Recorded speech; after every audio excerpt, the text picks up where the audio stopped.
दीदी ने मुझे सच्ची में बहुत ज़्यादा प्यार दिया था। यहाँ पर सबको पता रहेगा कि मैं वन ऑफ द फेवरेट था दीदी का। और मुझे मीन्स ये भवन का काम उस समय दिया था दीदी ने जब मेरे पर्सनल लाइफ में भी बहुत ज़्यादा अप्स एंड डाउन्स चल रहे थे।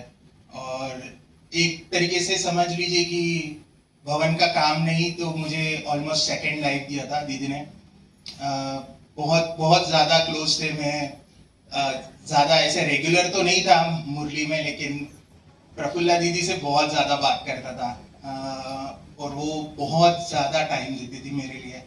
सो बहुत ही मतलब अभी जो भी हुआ ये मीन्स मुझे इतना एक्सपीरियंस भी नहीं था। ये प्रोजेक्ट जो था वो मेरे पूरे मतलब लाइफ के सारा अगर मैं स्क्वायर फीट काउंट करूँ तो सबका मिला के ये एक प्रोजेक्ट था। तो बहुत मतलब उन्होंने जो ट्रस्ट दिखाया वो नेक्स्ट लेवल था मतलब। और मैं एक्चुअली उनको थैंक्स मतलब जितना बोलूँ उतना कम है। सो प्रफुल्ला दीदी मतलब बहुत मिस करूँगा उनको। Thank you. बहुत बहुत थैंक्स पराग भाई का। बहुत अच्छी भावनाएं व्यक्त की और दीदी के संकल्प को बहुत सुंदर तरीके से पराग भाई ने साकार किया। तो पराग भाई को बहुत बहुत ब्राह्मण परिवार की ओर से बहुत बहुत धन्यवाद है।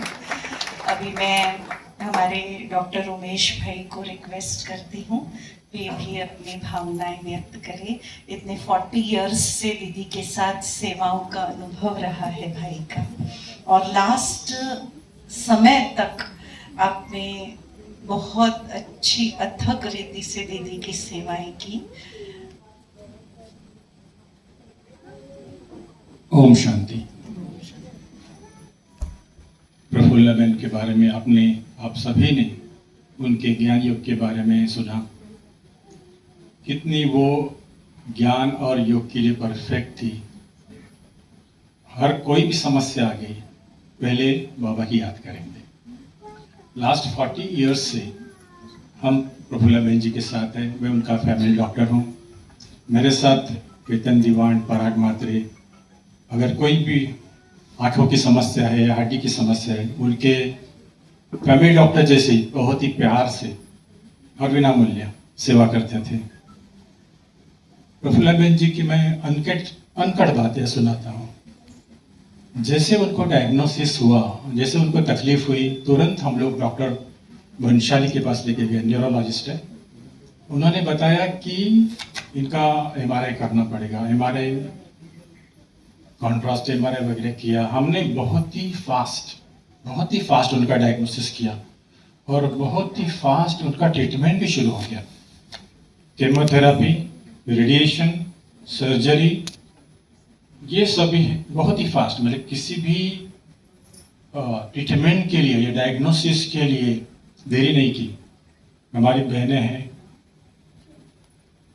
सारिका बहन है, भारती बहनें बोलती थी इनको जितना भी डायग्नोस ये करना है, इन्वेस्टिगेशन करना है, फटाफट करो ना, कोई तकलीफ नहीं चाहिए। दूसरी खास बात इनकी यह है कि हर ट्रीटमेंट के लिए उन्होंने सहयोग दिया। सर्जरी, कोई स्कैन करना हो रेडी है, इंजेक्शन लेना हो रेडी है, IV लेना है रेडी है।